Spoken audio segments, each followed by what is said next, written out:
Boker Tov, everybody. 401 in Israel, wherever you might be, and a pleasure to see everybody. Our class 24 and our Torah Motion ongoing, look at the closer look at the Siddur, every week, a word or two. It reminds me, I hope people don't mind if I'm going as slowly as I go and different things. And I don't know, maybe one time we'll pick up. But I remember when I came to Yeshiva at HaKotel, so Rav Hadari, I don't know if people know the name. Rav Hadari was the Rosh Yeshiva, and he was more into Machshava than into Gemara. He wasn't your classical Rosh Yeshiva. He was a very close student of Rav Kook. I don't know directly, but he was into, of course, the thought of Rav Kook.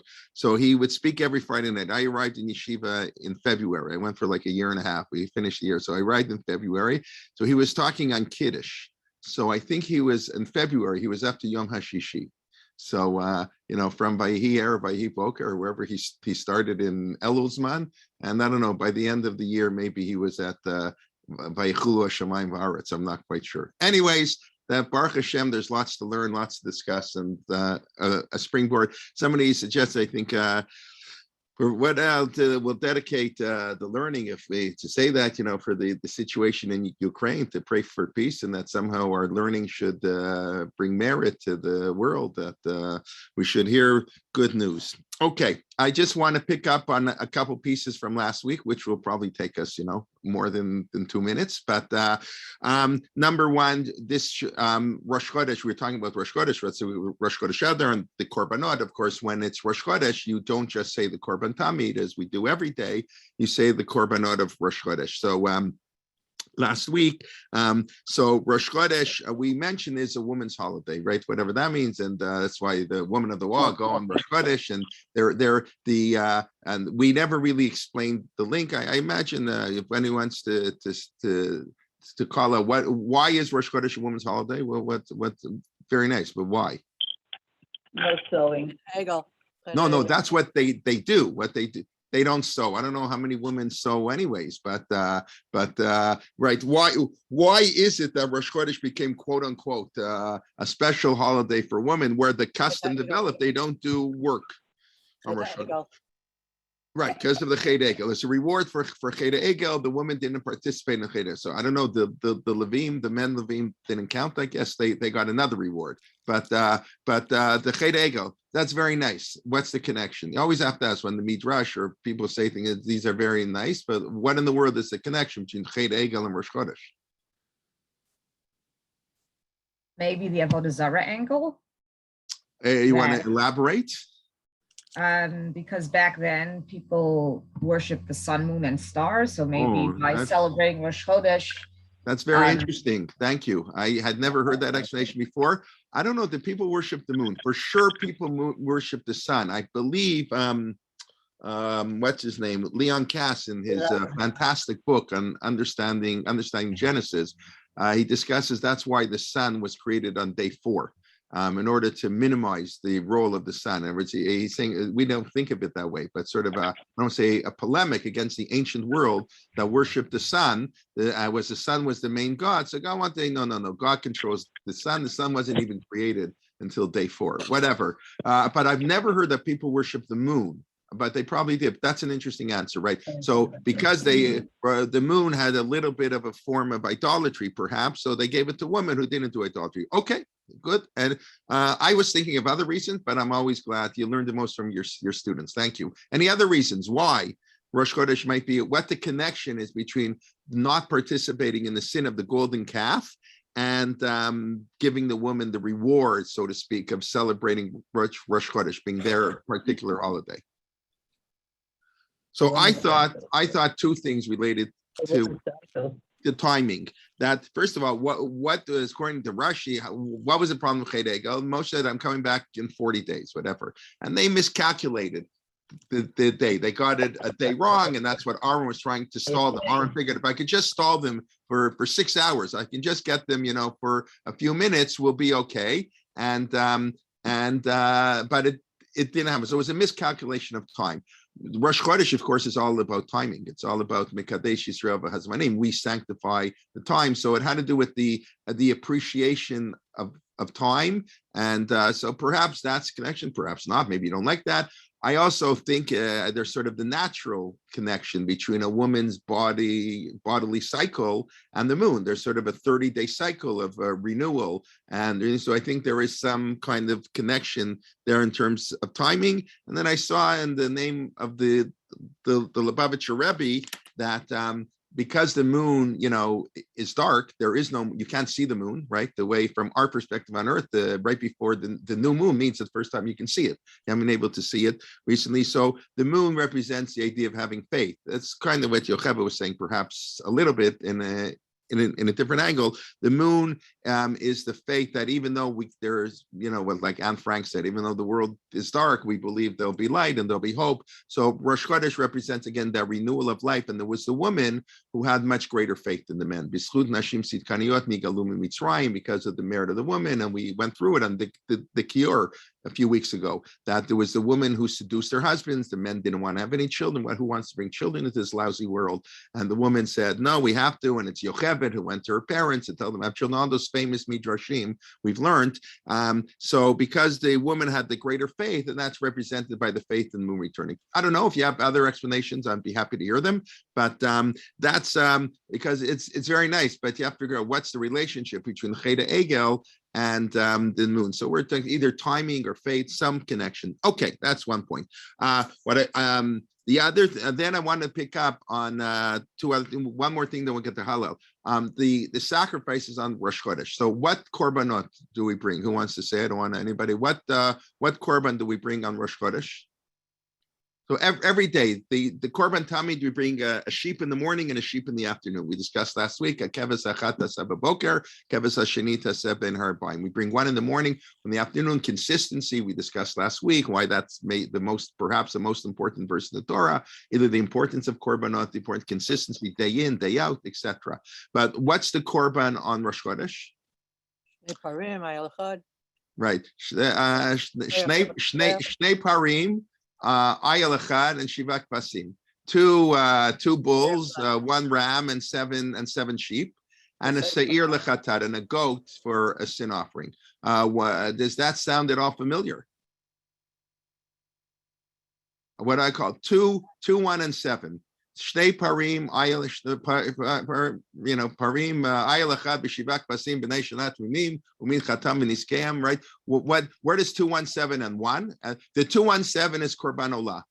Means nobody eats it. It's the entire animal is not mamash the entire animal, but anything that's used from the animal is put on the altar and burnt. The korban olah. This is how Parshat Vayikra opens up. We'll read tomorrow. Parshat Vayikra opens with the korban olah.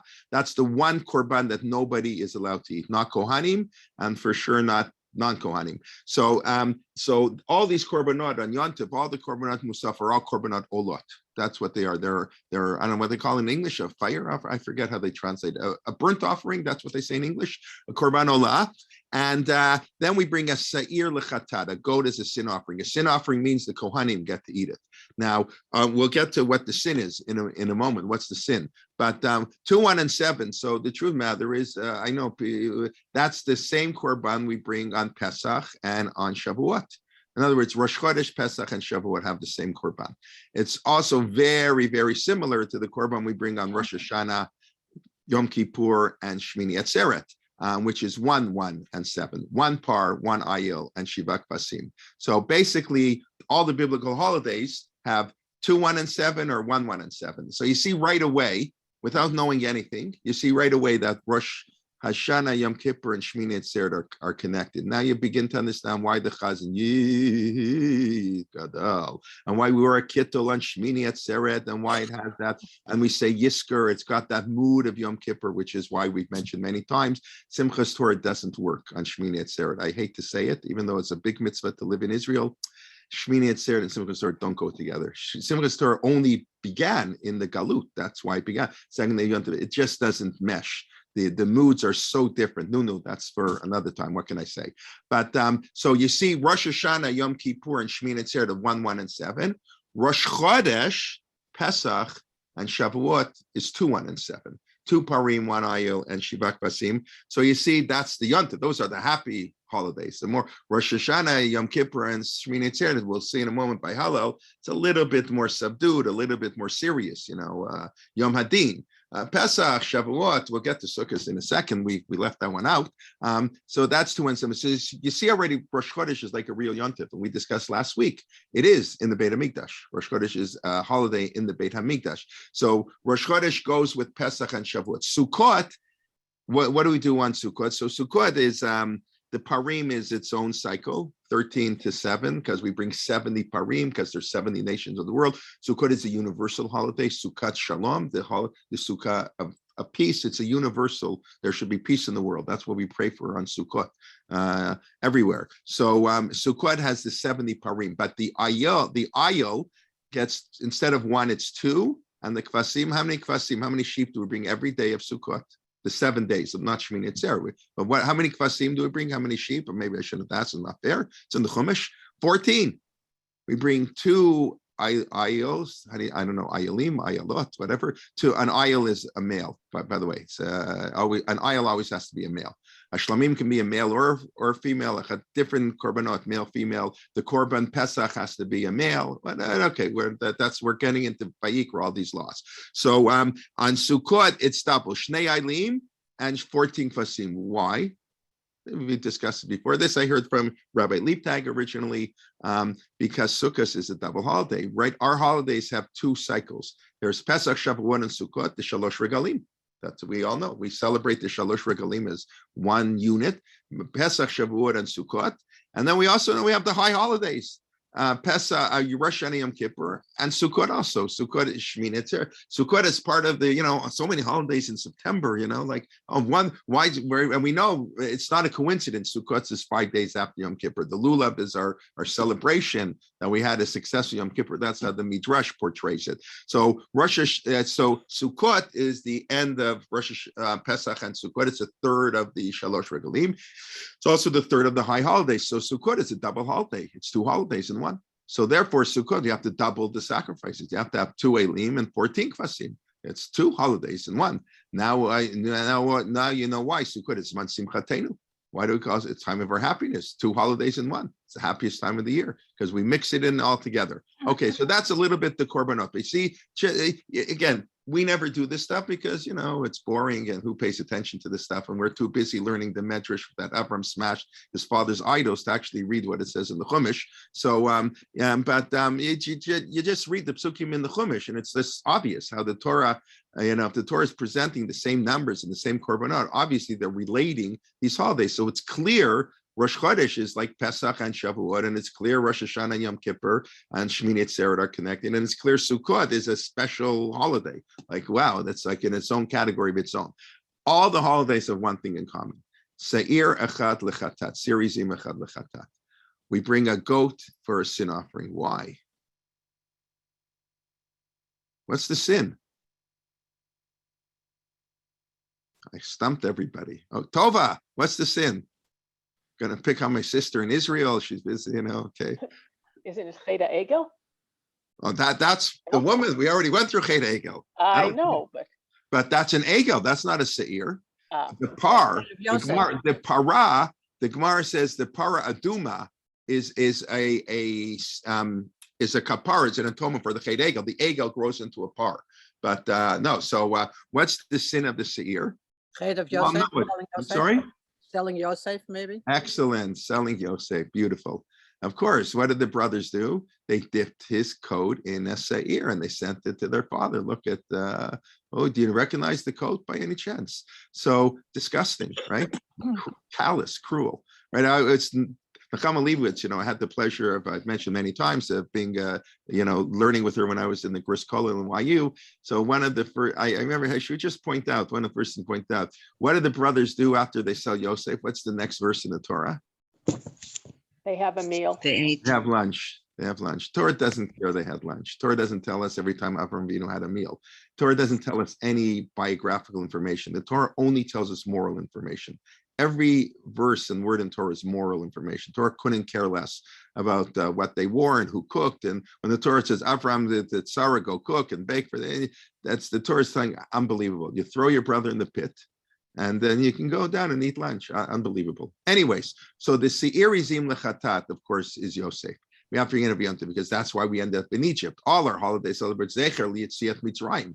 We left Egypt. When we left Egypt, we went there in the first place because of what we did to Yosef. So every holiday, it has to have a Se'ir Izim Lechatat. We have to have that reminder. Now, we don't accept, when don't we bring a sin offering? On Shabbat. There's no sin offering on Shabbat. Shabbat is Shnei, the Musaf is 2 more sheep. Instead of bringing 2 sheep like we do every day on Shabbat, we're bringing 4. The Korban Musaf, we're bringing 2 more. And therefore, Rav Shachter told us, right? It's unbelievable. Why I never knew this, but right, when you daven on Yontif, in the Machzor, or whatever you call it, in the Siddur. So on Shabbos, you add the words in brackets, right? Everybody knows that, right? They have the, you don't say Mekadesh Yisrael V'Zmanim, you say Mekadesh HaShabbat Yisrael V'Zmanim. So one of the additions, what do we add for Shabbat? Ba'ahava, right? Well, no, maybe it's over. Can be bi'ava at Yom Chag HaMatzot, right? We'll say it this year. The first day of Pesach is on Chag HaMatzot, so we say bi'ahava. What do you mean bi'ahava? Why is there? It's only love on Shabbat. So that's what I remember. Rav Shachter told us, because there's no korban chatat, there's no sin offering on Shabbat. Shabbat is the day of pure love between God and the Jewish people. Yontiv has a little bit of something negative, because all our yontivs really are only a result because the brothers sold Yosef. We never got, we would have never, the simple pshat in Torah, we'll leave aside God's promise to Abraham. How does that play into it? That you'll be persecuted. That's irrelevant. It's irrelevant for the way we understand it. How God works in his own plans. Human beings have their own choices. And had we not sold Yosef, we wouldn't have had the whole Egypt. So therefore we have to remind us. So that's a little bit of just the korbanot. Every day is the korban tamid, a keves achat boker. We'll get to in one moment why a sheep.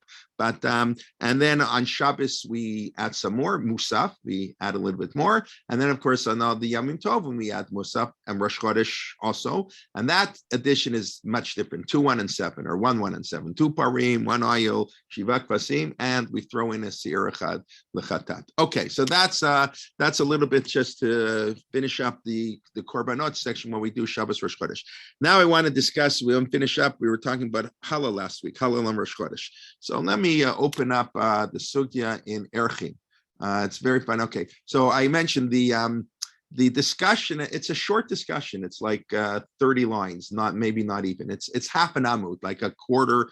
In Daf Yomi, it's like less than a quarter of the daf. It's very little. How much the whole discussion of when we say halal. Interesting enough, there is a discussion in Masechet Pesachim about halal. What halal means. The psukim, we say that's because we say halal on Pesach night, of course. But I'm talking about when we say halal, not the interpretation of halal. You want to know what halal is all about. So that's mainly in Pesachim. But Erchin, in Gemara, Erchin is where there's discussion of when we say halal and why we say halal. So what in the world is it doing in Masechet Erchin? So first of all, we have to know what is Masechet Erchin, and there are different ways to pronounce it, I think. What is Masechet Erchin even talking about? Okay, anybody want to venture a guess? I don't want to, Okay, so let's go to our share screen here. I hope I'm in the right place. Okay, we're going to go to the Mishnah in Erchin. Okay, so Erchin, Erech, it's the end of Vayikra, so we're really bored. Vayikra we can put up with, Korban at the beginning, we don't know. By Parshat Bechukotai, and the Torah goes on, if a person makes a korban, he says, I want to give my value to the temple. So the Torah is a whole description. Maybe it's a non-egalitarian description. If you're a man, you pay this much. If you're a woman, you pay this much. Under 5, between 5 and 50, all the different age groups. The Torah delineates how much money you have to pay. So the Mishnah says, "Ein be'erchin pachot misala." Below yeter al 50 sela. The minimum amount is a sela, whatever that's worth, 4 dinarim, whatever that is, whatever. Just to put it into perspective, not that it really works. A sela is, I believe, 764 prutot. If my math is correct, it's 4 dinarim, which is then for a dinar is 6 ma'ot, which is 2 punjons, which is 2 isarim, which is 8 prutot. So if you add up all those numbers, 8, 2, 2, 4, 6, whatever, I think it works out to 764. A sela is 764 prutot. A prutot is the amount of money you need to lose when you get married. When the ring has to be worth a minimum of a shavet prutat. The sela was like the highest amount. A prutat is very inexpensive today. I don't know. It's a few dollars. Maybe a few cents. I'm not sure what it's probably a few cents. It has to do with the price of silver, but that's not our discussion. So anyways, that's what the Mishnah says. Then the Mishnah gets in what we call a kovetz. A kovetz means a tangent. A tangent, I like kovetzim. A tangent because we're talking about upper and minimum and maximum. Okay, let's discuss everything else that has a minimum and a maximum. So the Mishnah says, Ein petach toeh pachot mishiva v'lo yeter shiva sarah. This is talking about a woman who's neither. We're not going to go into the details. There's a mistake. She doesn't know she was a nida, azaba, things that don't apply today. So it's going to be a minimum of 7 days, maximum of 17 days. Nega, if you have a nega, how do we call it, boy or whatever, the person has sarat or something, you have to put him outside the camp. So the minimum is 1 week, the maximum is 3 weeks. The minimum amount of months in a year that have to be mu'ubar, pregnant months, 30 days, right? Either 29, have to have a minimum of 4 months a year that are 30 days and not more than 8. Shtei alechem, and then how often you eat. So it's all thing. So then a katan, this is interesting, a minor child, his bris can be anywhere from the 8th to the 12th day. That's cool. Well, why is it bris on the 12th day? We're not talking about a sick baby, healthy baby. Well, why would the bris of somebody be? It could be the 8th, 9th, 10th, 11th, or 12th. These are like these questions they ask. How can one brother be younger and his bar mitzvahs earlier, right? Adar Beit. Everybody, twins. One's born at the 30th of Adar. They can switch around. You can be born late, have your bar mitzvah later. Or forget brothers, right? Ben Hashmashos. Correct. The person's born and twilight, and we're not sure what they so if let's say you're born on Tuesday evening as it's getting dark, it's after sunset but before darkness, so we'll do the bris on Wednesday. We're not sure, maybe it's not Tuesday, so that's very nice, except if you're born on Friday night. So if you're born on Friday night, that Dr. Gewirtz spoke about this, the Chatam Sofer Tshuva. How do you do that? What minutes will qualify? But that's quite fascinating. But whenever that time is, so you're born on Friday night, like after candle lighting, let's say, whatever, after sunset, but it's not really Shabbos yet. They're not fully Shabbos. So the bris, it can't be on Friday. That's too early. It can't be on Shabbos because we can only do a bris on the 8th day on Shabbos. It's got to be on Sunday. No, what if Yontif is Friday? What if Yontif is Wednesday night? That's the 12th. You're living in Chutzlar, it's Yontif or it's Rosh Hashanah. Wednesday is Rosh Hashanah. So the baby's born Wednesday evening. So you can't do the bris Wednesday, Thursday, Friday, Shabbos. So you got to do the bris on Sunday. That's day 12. Anyways, let's get back to our topic. So you can't blow. You blow every day. They blew shofar in the Beit HaMikdash every single day. 21 tekiyot. 3 when they opened up the gates in the morning. Tekiah, shfarim tekiah, or trua tekiah, whatever. And then they did 9 at the Korbanot. Now I'm forgetting already the 21. 9 at the Korban Tamid Shel Boker and 9 at the Korban Tamid Shel Bein Abraham. They blew shofar when they brought the Korbanot. A minimum of 21, a maximum of 48. That was on Sukkot. Sukkot is the holiday par excellence. On Friday, on Sukkot, whatever, whole calculation, why they blew the shofar 48 times. We, of course, on Rosh Hashanah, our custom is about 100 times. But really only have to blow only 30 times, 9 times, 30 times. But in the temple, every day minimum of 21, maximum of 48. Then the Gemara says like this: you have flutes. When they brought the korban, the Levim used to sing and they used to play musical instruments sometimes. So when you have the flutes, you can't have an orchestra with less than 2 flutes and more than 6. Funny, like interesting. I'm sorry. No. What's on Naval? I'm sorry. Naval's a harp. No, I forget now. Oh, sure. I should know this. A chalil is a flute. I didn't even put it in the English. Let me do the English. See, I'm sorry. Now I'm forgetting.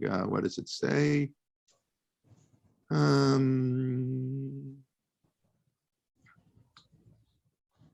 Ein potchim, 2 lyres. I don't know what that is. More than 6 flutes. Okay, and then the Mishnah says, and when you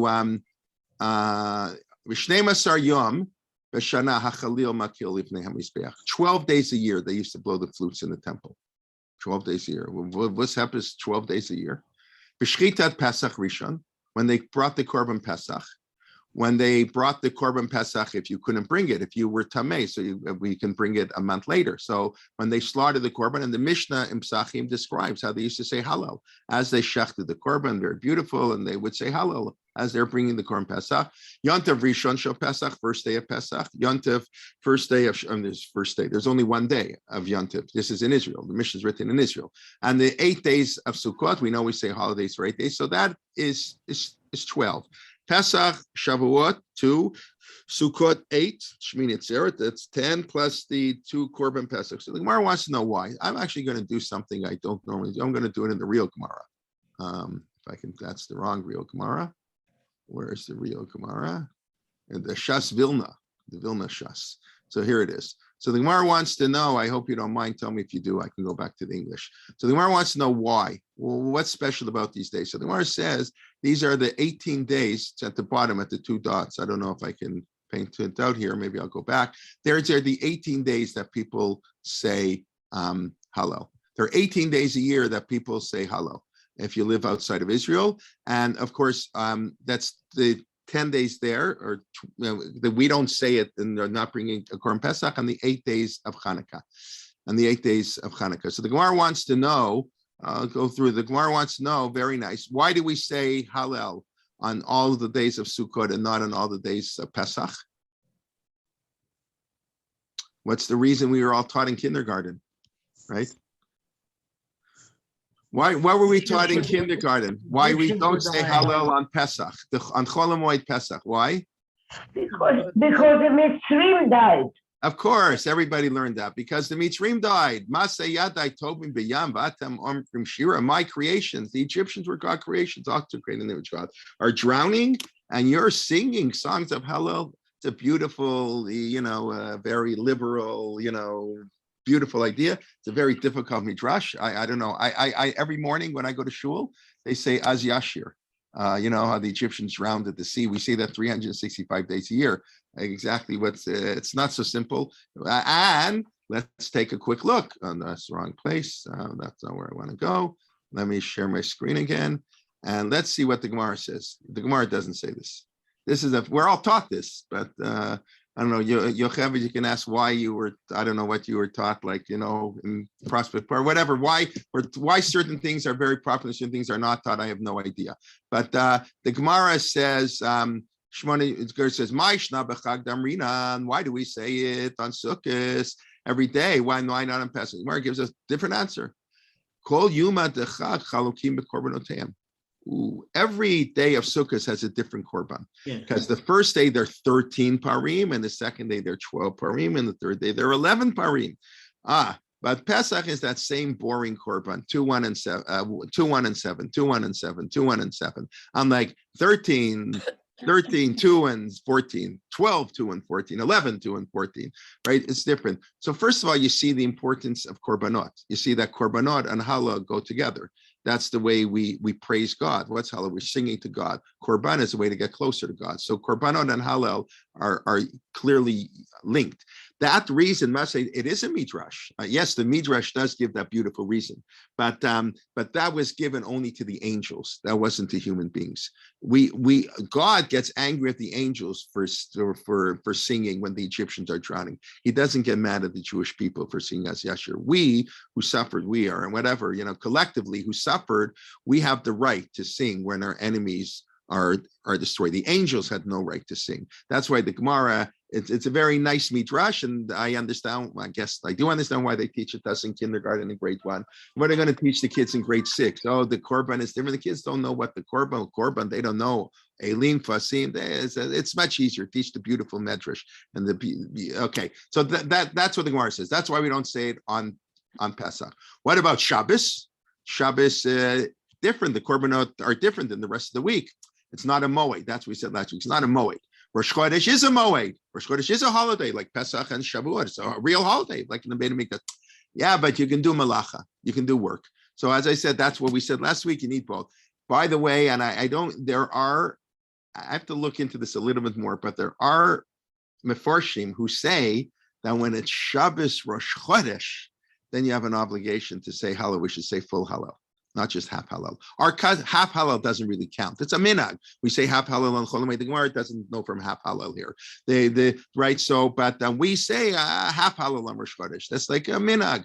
So, but if Rosh Chodesh and Shabbos come together, so you've got the combination of Isser Malacha and Moed. So maybe you have to say Hallel. Others say no, and our practice is not to. We don't say full Hallel, but that's just an interesting idea. If you put two and two together, you can do that. So then the Gemara wants to know, and of course it's for, what about Rosh Hashanah and Yom Kippur? Why don't we say Hallel on Rosh Hashanah and Yom Kippur? It's a Moed, it's a holiday, and it's forbidden to work. Why don't we say, anybody know? Anybody want to say why we don't say Hallel on Rosh Hashanah? Rosh Hashanah, we've been tried. It's like It's from bribing. Hadin. Yeah, like Amar Rabavav Amar Malachei Hasharet. Again, see here, it's the angels again. Here the Gemara does quote the angels, not unlike by the Yam. Ribono Shalola Michnema Ein Yisrael Amrim Shira Lefanecha. The angels are complaining, right? The angels by the Yamsuf said, "Why are you drowning the Egyptians?" The Jews also did avodah zarah, right? The angels often, right, when Moshe came to get the Torah, the angels said, "What are you giving Torah to man for?" The angels are often didn't like man. Man was the competition, sort of, to the angels, right? You have a lot of midrashim like that the angels are complaining to God about human behavior. So here you have it again.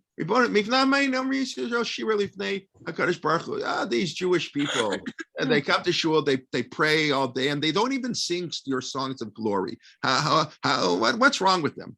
So Amarlem, so God told the angels, no, you don't understand. Obviously, this isn't literal. Is it possible that the king, God is talking about now himself, is it possible that the king is sitting on the throne of judgment? The book of life and death, who's going to live, are open before God. How can people sing? They got to be shaking in their heels. They're sitting, they're nervous, they're crying. They don't know who's going to live and die. Rosh Hashanah is not a time for Hallel. That's a question. There is a din of Simcha. That's a whole other shiur. The Rambam writes, Ein bo Simcha Yetera. There's not extra special joy on Rosh Hashanah. That's a whole other subject. It is a happy time. We do have shiur. It is a yontiv, but a little bit less. We don't say Hallel. That's the Gemara. So now the Gemara says, but what's missing? Chanukah. Chanukah is not a moed. It's not Asr b'Malacha. It's nothing. It's rabbinic, and yet we say full Hallel. We don't say Hallel on Pesach except for the first day. Chanukah we say Hallel. So the Gemara says, So what about Chanukah? The lo hachi. Neither Isser Malacha nor it's not a moed. Kamar mishum nisa. Such a great miracle happened. When a great miracle happens, we have to say Hallel. It's very interesting. Kriyat Yamsuf, 7th day of Pesach. That's not a great miracle. You can think about that, and if anybody has any thoughts at the end of this year, maybe we can discuss it. Right? The Gemara says we say Hallel on Chanukah because there's a great miracle. You're right. By the normal rules of Hallel, we should not say. Maybe the Shira is the Hallel. What on Pesach? Yeah. No, that's what we don't say the Shira. That's a minhag to say Psukei Zimra. In other words, our Siddur, when we get to Psukei Zimra in 6 years, hopefully less, a lot less, but we get to Az Yashir. So Az Yashir, it's a minhag. It's very nice. It's what we do. But from the Gemara's perspective, people were not saying Az Yashir. That they weren't saying that on the 7th day of Pesach. Anyways, so they had miracles. So the Gemara's Purim. Hey, Purim's coming up. Purim de'ika nisa. Purim also had a miracle. Lema. Okay, so the first answer I think is the most famous answer. Amar Rav Yitzchak lefi she'ein omrim shira al nesha b'chutz la'aretz. We don't say songs unless a miracle happens in Israel. Now, obviously, Yetziat Mitzrayim happened out of Israel and Shavuos, but that's before we went to Israel. The Gemara couldn't talk about that. But this is a powerful idea. That we're only a community in Israel. We can only really praise God. We can only implement the entire Torah. We can only manifest all the national aspects. So Hallel is truncated if you're outside of Israel. You can't say Hallel. I mean, the Gemara seems to say, Ein omrim shira al nesha b'chutz la'aretz. That's pretty wild. Now, Does everybody agree with this answer? I'm not sure, because the Gemara is going to give two more answers. Are the two answers, are they complementary or disagreement? That's an interesting question. So the Gemara gives two other answers. Anybody know what the two other answers are, why we don't say Hallel on Purim? Megillah is the Hallel. That's right. So that's like you're saying, the Megillah is Hallel. So the Meiri writes, if you're stuck on a desert island and you don't have a Megillah, you have to say Hallel. Megillah, we were still subjects of Achashverosh. That's answer number 3. Excellent. Right. So number 2 is that Kriyatazu Halila. So I love that expression, Kriyatazu Halila. It's such a beautiful Hebrew. The reading of it is its praises, is its Hallel. Meaning, you realize it's a total opposite answer. The first answer is Purim's not such a great miracle. What's Mordechai doing in Chutz La'aretz? Why didn't Mordechai make Aliyah? Right, that's one way to read Megillah Esther. It's a critique of the Jews who stay behind in Persia. They deserve what they got. They went to the Achashverosh's ball. Right, there's different model ways how to read the Megillah, as Aaron Kohler is so beautifully talking about. So Kriyatazu. So the first read Chutz La'aretz. We're not going to celebrate the Jewish people for a miracle in Chutz La'aretz, especially in Purim, and perhaps that's part of it. The Gemara doesn't say it, but I would think that's part of it. They have permission to go to Israel. Maybe in the 1400s, in the Middle Ages, you couldn't go to Israel. It's a different story. But in the time of Purim, the Jews could have gone to Israel. Koresh welcomed all the Jews back to Israel, and they didn't go. So we're not going to say Hallel. The second answer is Purim is so great. We don't just say Hallel. We read a whole Megillah, like 10 chapters. Whoa, way longer than Hallel. Like it's a greater Hallel. Purim's like the greatest miracle that ever happened. It's greater than Yom Kippur. Purim is Yom Kippurim. Like, so these answers are the total opposite answers. And then answer number 3, it's even worse. It's nothing. Nothing happened on Purim. The first answer is Purim is a miracle. Nice things happen, but it happened in Chutz La'aretz. We're not going to celebrate it. It's a great miracle. It happened in Chutz La'aretz. Doesn't count. Second answer is, wow, Purim is the most amazing miracle. Everything, wow, look what Mordechai and Esther did. Human being, they didn't even rely on God. Like they did it themselves. That's even greater. The children have grown up. On their own, they figured it out. He got the machut. Mordechai tells Esther, let's do it on ourselves. That's the greatest miracle. When man doesn't just sit back and rely on God, like we did in Egypt. This is the greatest of the great. Purim is the greatest holiday. That's the second answer. And the third answer is Purim is an absolute nothing holiday. It's meaningless. The question is, so why do we have it? Akate Avde Achashveroshan. We're still slaves to Achashverosh, and that, of course, is why the 10th chapter of Megillat Esther talks about taxes. Good, the Megillah ends on such a downer. Chapter 10 is Achashverosh put more taxes on the people. He raised. It's expensive. The war, got to raise taxes. The economy. You see what's going on now. There's war. How it impacts on the economy. 75,000 people were killed in Shushan Abira, the Megillah says. So it's a big economic problem. So Achashverosh had to raise taxes. What kind of? And he's still the king. They didn't depose him. Nothing happened. There's no story here. So that's, of course, the question is, so why do we have Purim at all? But that's the third answer. 3 totally different answers why we don't say Hallel on Purim. It's like unbelievable. It's a total re-understanding. Each one is totally understanding Purim. I mean, it's not just why don't say Hallel. Why we don't say Hallel tells us how they view the holiday of Purim, which is, I guess, Purim is Nistar. Everything about Purim is hidden. I don't know if anybody's read Yoni Grossman's wonderful book on Megillat Starim. I read it in Hebrew. They have it now in English. I believe it's been translated. Yoni Grossman, lots of people quote him. He's phenomenal. He's in the lunch food, Gush Etzion. I think he teaches the Bar Ilan. He's written a lot now. He's really coming out with lots of phenomenal stuff. He has a fantastic book, and the whole book is about everything in Purim everything in the Megillah is the exact opposite of what you think. Like that's the whole story. Like that's how he reads the book. Everything is Nistar, Esther, Funny. So everything you're reading about, the exact opposite is happening. Like there's an undercurrent to the whole Megillah. Anyways, but that's a little bit. So that's a little bit why our Hallel calendar works. But it's in Masechet Erchin because it's the days that they sang the flutes in the temple were the days that we say Hallel, and that of course not on Hanukkah. There's no Hanukkah in the temple. I mean, there was Hanukkah in the temple, but we don't do anything because it's a post biblical holiday, but that's what Hanukkah was about, to reestablish the temple. It's kind of interesting, right? Hanukkah was reestablishing the temple, but we don't have any sacrifices. We don't, maybe, I don't know. Did the Jews bring a korban totem? Actually, I don't know. I'm thinking out loud, right? We can bring a Thanksgiving offering whenever we want, whenever we have something to be thankful for. So you would think maybe every year on Kafei Kislev Day, maybe the Beit Din said, why don't we bring a korban totem? We have people. I don't know. I think it'd be a nice thing to do. There's no obligatory korbanot, obviously, because the Torah is, has been. There's no. You can't add to the laws of the Torah. Okay, that's any questions. We can move on. Let's try to finish up the korban tamid. Just a few little comments. Korban tamid. Then I want to begin. At least I hope I can begin.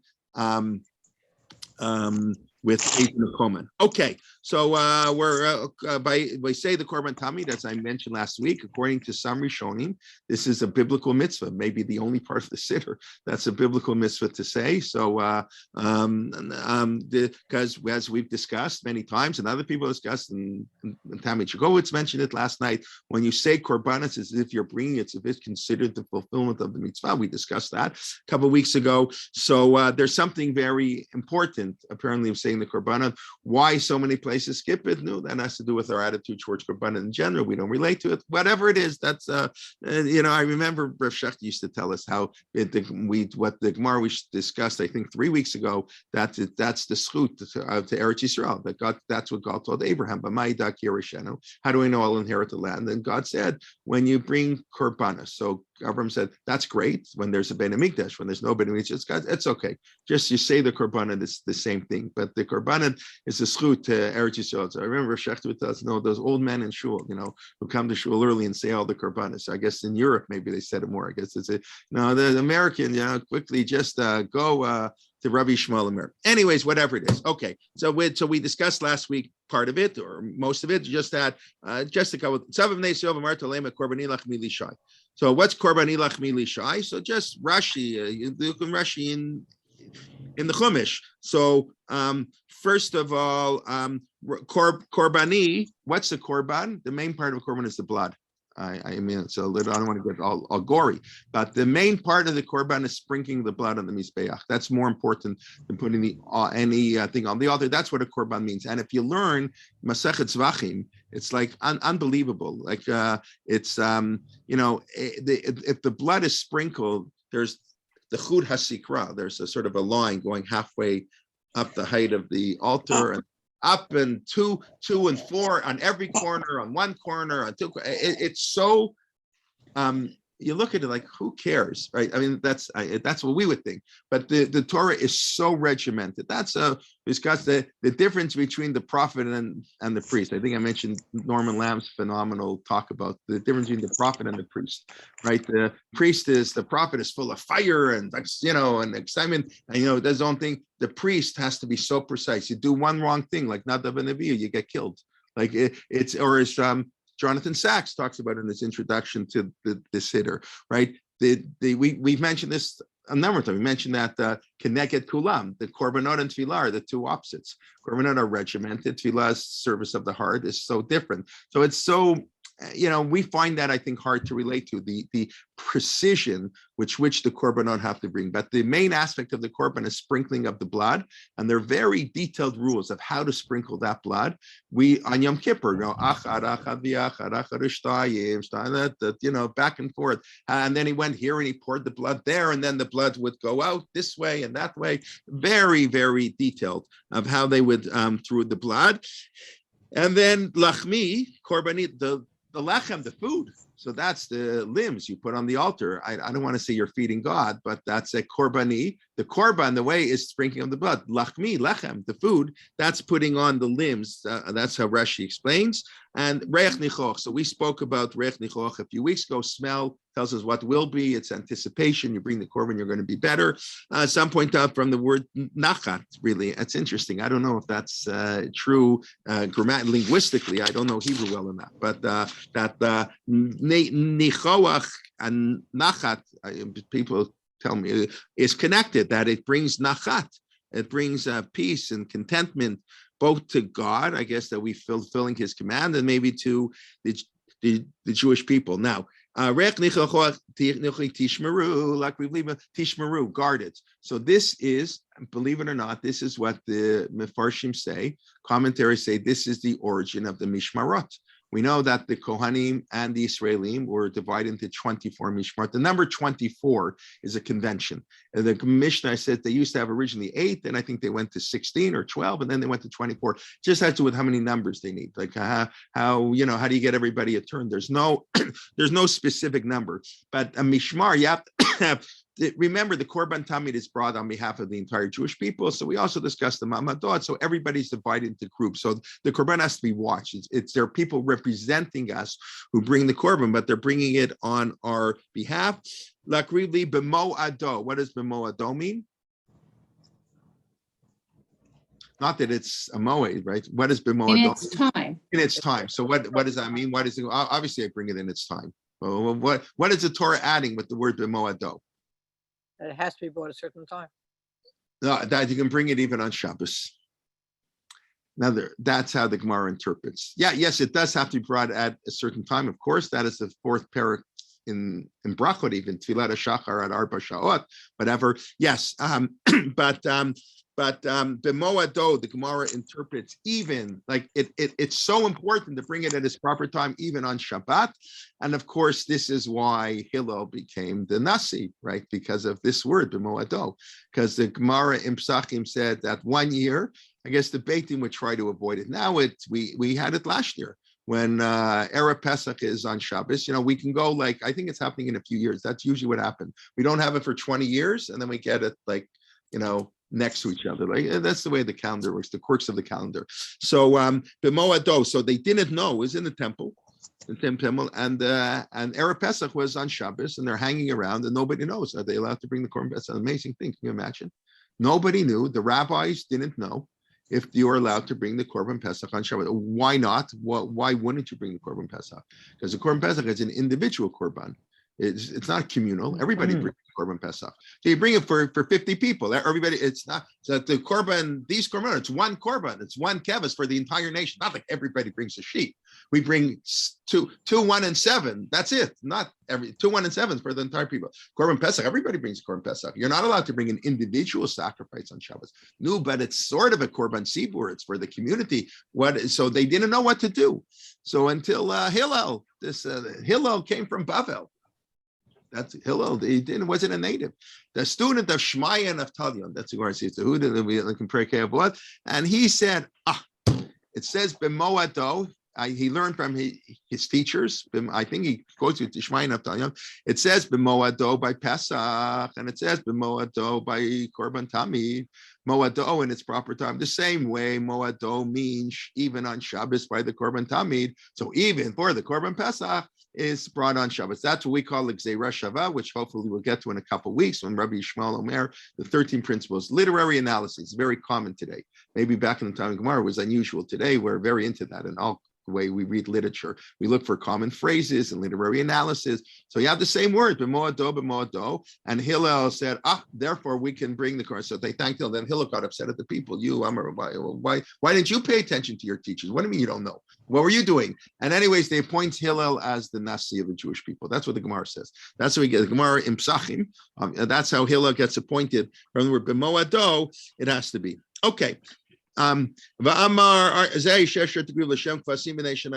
Okay, so just very quickly, why do we bring a sheep as the Korban Tamid? Doesn't it say a keves echad? Yeah, no, I know that's what it says. Yes, of course, I'm asking you, right? So you're giving a very firm answer because it says so in the Torah. Why do we do anything? It says that's true. That's the firm answer. But what's the meaning behind the Torah, right? That's Tamei HaMitzvot, right? So we have a tradition, almost everybody accepts. It gives much greater meaning. Why did the Torah, there's almost nobody. There wasn't a time of the Talmud, there were people who were opposed to Tamei HaMitzvot. Even in the Middle Ages today, I don't think there's anybody opposed to that idea. And of course, the Gemara does it all the time. The Rambam all the time, whole Sefer HaChinuch's about that. Anyways, why a sheep? Yeah, it says so in the Torah. Great. What's the symbolism of a sheep? Remember Obedience. Shivat Kvasim in Beersheba? Could be. Shivat Cicada. Beersheba. Okay. We are God's sheep. The Akedah, we are God's sheep. So what does that mean? We're God's sheep, right? That's the way I was going. The Shivak Basim Avram could be, yeah, very good. A sheep is an obedient animal. They go, like sheep to the slaughter, like we go like sheep. Sheep just follow their master. They don't ask any questions. They're easy. One shepherd can take 100 sheep. He puts them in the flock. So the Jewish people are supposed to be like sheep when it comes. I mean, I know maybe we don't like that. It has very negative connotations, I think, in our generation. But we're supposed to have an obedience to God that is very very important. So that's what most of the Mepharshim explain. I think that's the idea of a sheep. Are kevis and son the same thing?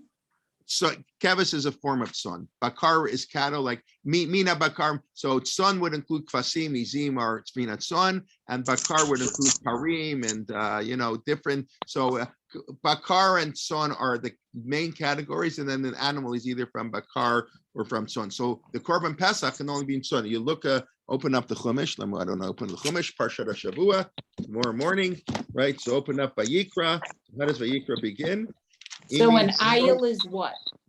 Ram. An ayil. I know, but where does it fall into? Son or bakar? So let's take a look. Pasuk 10, this week's parsha. Miminat son korbano. If your korban is from its son, min hakvasim o min haizim leolah. Right? Zachar tamim yakrivenu. Right. So you see, kvasim and izim are son. Doesn't say ayil. Now, it probably does say ayil somewhere, and I don't know Chumash well enough. Probably says it black and white. I'm as guilty as everybody else. Right, so it says, and then it says, imina off korbano. If it's from an off, that's then being dove or, turtle doves, whatever.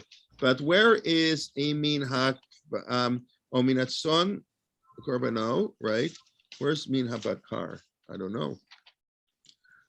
V'shachat ben bakar lifnei Hashem. Maybe Shlamei. Earlier, you have shachat ben bakar. It doesn't say what the ben bakar is, right? Is an ayil a bakar son? That's, I don't know. I should know. I apologize. I'm assuming it's a bakar, but I don't know for sure. Maybe it's its own category. I don't know.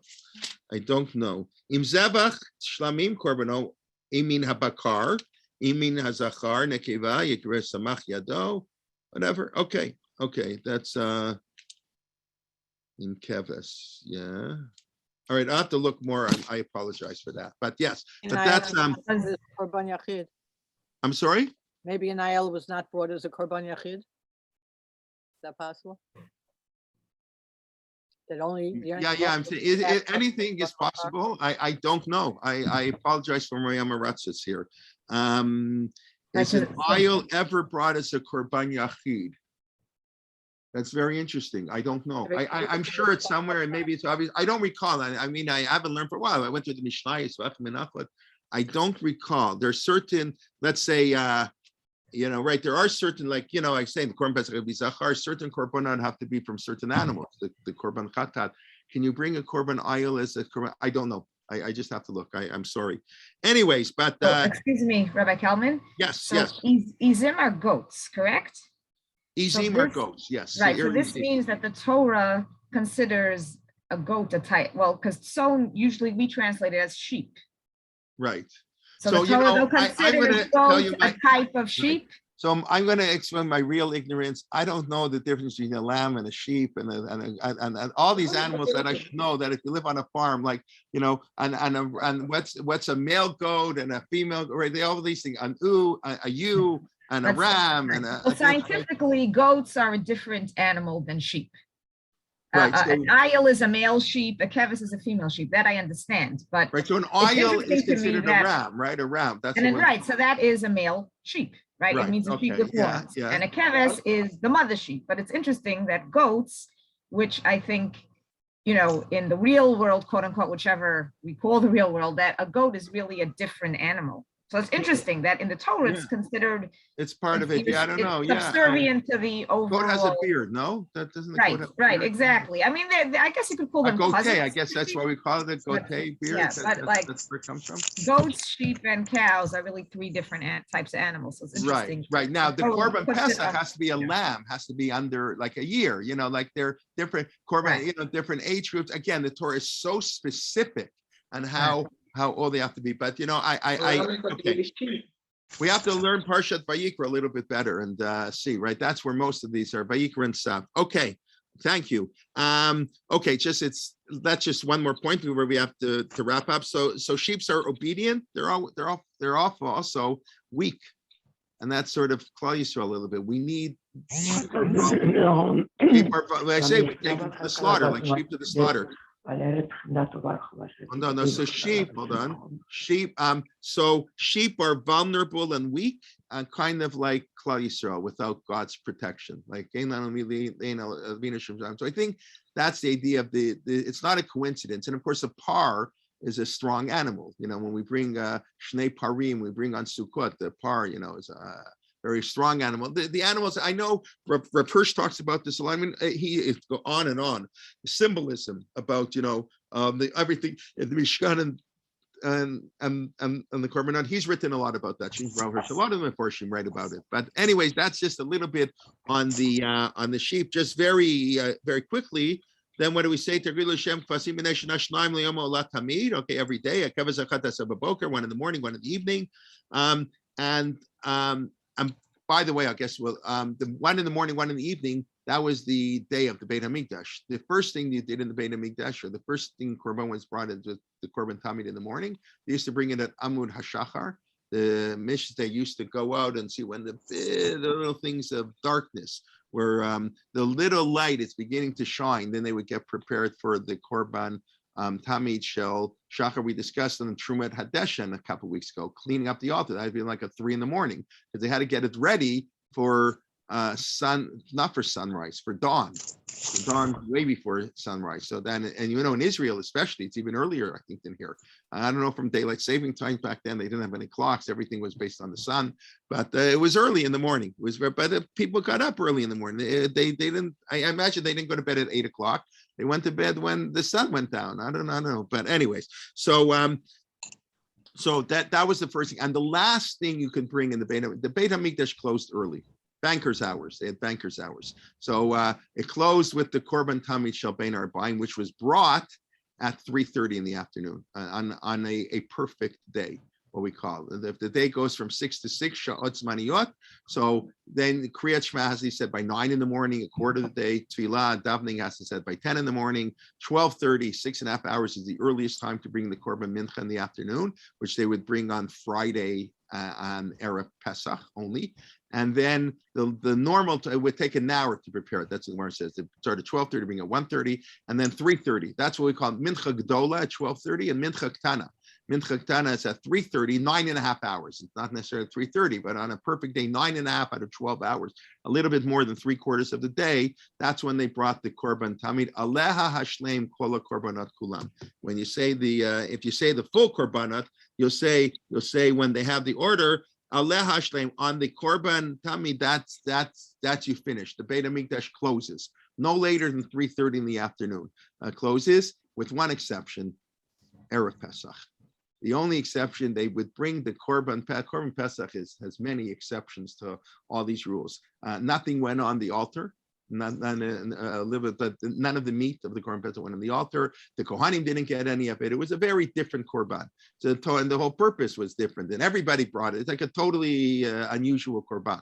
But it was the defining Korban of the Jewish people that made us into a Jewish people. So the only Korban that was ever allowed to be brought after the Korban Tamid Shel Bein Arbaim was the Korban Pesach and Erev Pesach, and the 5th Perek in Psachim, half of Masechet Psachim on the Korban Pesach. Only the 10th Perek talks about the Seder. The first 4 Prakim talk about B'dikat Chametz and Pesach in the morning, getting rid of your Chametz and what defines Chametz. That's the first 3 chapters. The 4 chapters on Minhagim. I mean, it's another Kovitz, another, another tangent. The Mishnah says in the place where the minhag is not to work on Erev Pesach in the morning, can't work. And then the Mishnah lists off 15 other things depending on minhag. Do you like candles on Yom Kippur night? We're not going to eat. Maybe we don't need candles Yom Kippur night. That depends on minhag. Do you work on Tisha B'Av? That depends on minhag. Eating roasted meat on Pesach night depends on minhag. All the lists off 15 minhagim there, most of which have nothing to do with Pesach. And then the 5th to the 9th parak talk about the Korban Pesach, and then the 10th parak talks about the Seder. But anyways, that's the Korban Pesach is brought the last thing. Okay, we'll continue, please God, next week. I was going to talk about what was the verse I was going to say about Hasuya Bahar Sinai. That's where we'll pick up. What do you mean Hasuya Bahar Sinai? The Korban Tamid that was made on Har Sinai. So we'll discuss that. Well, that's what we'll pick up, please God, next week. So just to very quickly review, we discussed why Rosh Chodesh is a woman's holiday, perhaps based on the faith of the woman, the timing of the woman, right? The sensitivity to time, the miscalculation of time, but whatever it is, it's a result, it's a reward for Cheda Egel. But then we have to figure out what the connection between Cheda Egel and women's holiday is. And then we spent a fair bit of time discussing Hallel and what the conditions to say Hallel, or what it's doing in the middle of nowhere in the Masechet Erchin. Like the main thing is, there's so often how the Gemara works. That's why Daf Yomi is so fascinating. You go from one subject to the next, like, how did you get here? I was just talking about this, and all of a sudden I'm talking about that. So that's it's word association. Remember, people memorized it. Even when the Mishnah was written, it wasn't written. That most scholars feel that the Mishnah was not used as a written text until much later. First of all, who could afford it? Even if it was available, people didn't have it. People learned the Mishnah by heart for hundreds of years. So when you're doing word associations, that's a very common technique. The biggest one is in Masechet Megillah. By Purim, Ein Bein Adar Rishon, Adar Sheni, Ela Mikra Megillah. We spoke about last week. There's no difference between the two Adarim except reading the Megillah. That was last week's shir, a fair bit. And then the Mishnah lists up, I think, 12 more Ein Beins. Ein Bein Shabbos Yontav, Ein Bein Shabbos Yom Kippur, Ein Bein Nedarim B'Lendava, Ein Bein Shiloh Yerushalayim, Ein Bein Tefillin Usfarim Umasuzah. The famous Ein Beins, all the Ein Beins. There's no difference less except for one thing. And the Mishnah just bang, a whole bunch of things. That was a very common technique, which makes a lot of sense if you're talking about a body of literature that you had to put to memory. So that's what it's doing in Erchin. And then Hallel is connected to Korbanot. That's the unbelievable thing you say. We don't think about it. That's why on Sukkot we have Hallel every day, but we don't on Pesach. Korban and Hallel are different forms of getting close to God. Through sing and joy, spontaneity. Again, these two models. The regiment of Korban and the spontaneity of song. I mean, song is so, and as Yeshir Moshe, they burst out in song, right? That's the total opposite. These are two ways to get close to God, and therefore they go together. Hallel and Korbanot go together, and then a whole discussion, why not on Rosh Hashanah Yom Kippur, and why on Hanukkah, and of course, why on Purim, and why not on Purim, and 3 different reasons that give 3 totally different understandings. Purim is a holiday, but not so much to celebrate. It happened in Chutz La'aretz, so it's a little holiday. And Purim is an unbelievable holiday. We make its own book. Wow, a special Hallel. We make it gets its own. We're not going to say the Hallel for the other holidays. No, we say a special Hallel, and then we're going to say Purim's absolutely nothing. We started with slaves at Achashverosh, and now we're still slaves of Achashverosh. 3 totally different understandings of how Purim works. And then, Kelman? Yes. I was thinking of a way one could connect those 3 answers. Sure. Because really Purim, I think, symbolizes the Galut type of holiday, the Hester Panim that we have to, it's not a Nes Goli. We have to read between the lines, so to speak. 100%. So the answer that it's not in Eretz Yisrael, it happened in Chutz La'aretz. That is part of our reality that today in Golos, that we have to look for the Nisim, but not even in Eretz Yisrael. There could be a salvation off the land. And the same thing with, it's not a total Geula, from Achashverosh. Yes, we're still subject to him, but we still, like let's say here in America or wherever we are, we still need to find the Nisim, but we have to look harder. And therefore, again, right. It's harder to find God in Chutz La'aretz. That's a very basic Torah idea. Right. God is close. God is closer to us. It's a pasuk in the Chumash. It's not even the rabbis. Eine Right. Hashem Elokecha ba mereishit hashana ad achrit shana. And the next pasuk is Vayam Shemoah Tishmor Mitzvotai, which is our claim to the land of Israel. Vayam Shemoah, He Shamru Lechem or not. So God, that the pasuk before that is that God's eyes are focused in Israel. Israel, we see God much easier. Yeah. So maybe the fact that we say the Megillah instead of Hallel symbolizes both ideas, that in Chutz La'aretz, in or before we are redeemed totally, the Megillah, Hashem's name is not even in it. So the whole point of the holiday is that we have to somehow find God wherever we are under 100%. That's what Purim is all Anyway, about. okay, God is hidden. in a way, maybe these three answers are not necessarily one contradicting the other, but they're all adding up to that same. Okay, Yeah. you could say that, right, and okay, but I think on the surface they really do represent, for sure, the emphasis of each one is very, very different, even if they are connected. And of course, the most famous one, maybe because I went to Zionist like schools. I don't know what they teach in the non-Zionist schools, but the famous answer I was always taught was, of course, because it happened in Chutz La'aretz. But if you have to be Zionist, non-Zionist, has nothing to do with that. So this is what our Torah says, that it's only in Eretz Yisrael are we a community. That really is true. There are a lot of halakhic implications for that. That's why Sanhedrin can only be in the land of Israel. That's why Kiddush HaChodesh, talking about Rosh Chodesh, sanctifying the moon, can only take place in the land of Israel. Israel is Okay, so we spoke about Hallel, and then we just did a little bit on the Korban Tamid, and we exposed some of the things I have to look into much more, and what the ayil is. But the sheep represents obedience and vulnerability, and that's our relationship to God, and of course the different aspects of the Korban, the blood. This is the main aspect really of what makes the Korban, and then the Korbani Lachmi, and then it's b'moado. It's got to be in its proper time, which become, of course, hourly, etc. But that means even on Shabbat, it's so important. Maybe next week we can discuss the question. I know, maybe we won't. You'll tell me if we want to discuss the question why what we can't do on Shabbos is what they did in the Mishkan, right?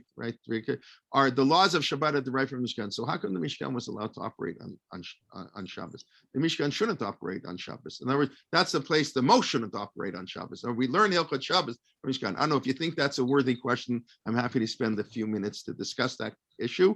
And okay. Tishmaru, even the 24 Mishmarot that were divided into is also part of, it's sort of alluded to in the Chumash. So, okay. Thank you very much. We look forward to learning with you next week, and beginning on Sunday, Rabbi Liebtag, as always, invite a friend. Next week, of course, is Purim. It should be Simcha v'sason la'ihudim kenti alanu. Leidim or what have you say? Orav Simcha sason v'yikar. And then we add Kenti Elena. The Kenti Elena, of course, is not in the Megillah, but when we say Havdalah this week, we should be zocha that we shouldn't be update the Achashverosh or anybody else, that we should have the Gula. Purim is a very special holiday, and we should enjoy it. And as I mentioned last night, for better or for worse, everybody's invited. Next Thursday night, Parshat Hashua, 8:30. That's like an hour and a half after Purim ends. I know we changed the clock here, whatever, it's an hour. So I'll be giving the Parshat Hashavua shir, because as I said, I have Rachmanis on my guest speakers, and I don't want to ask anybody to speak on Purim, but I don't want to cancel Torah on Purim. Purim is about Kabbalat HaTorah. It's not even Purim, it's after Purim. But we know that Purim, the way Chazal understood it, there was a re-acceptance of Torah.